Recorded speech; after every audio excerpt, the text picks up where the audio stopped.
the event is not that uncommon. Just something as large as this is relatively uncommon.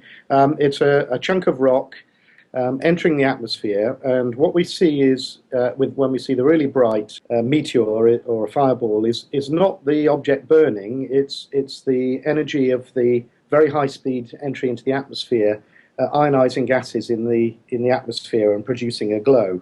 Now, once the thing gets lower down in the atmosphere, which the larger objects will do, then the surface of the rock itself starts to be heated, and you can see some of that. But most of the glow in the atmosphere, as I say, is ionized gas. Now, what we can hear when we hear the Big Bang is well after the object's passed over, and that's because that's the sonic boom from the entry of the object coming in at higher than the speed of sound.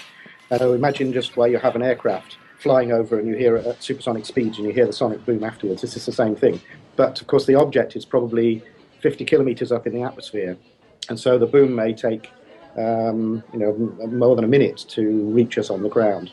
And the damage that's been reported is almost certainly as a result of that sonic boom. Any piece of rock that's coming down will, with an object this size, reach the ground at terminal velocity, so maybe only less than 200 miles an hour. There are some reports of people seeing pieces of rock landing, and if this is a typical kind of entry but just a large version, what you'll find is that there'll be many fragments. There'll be what's called a field.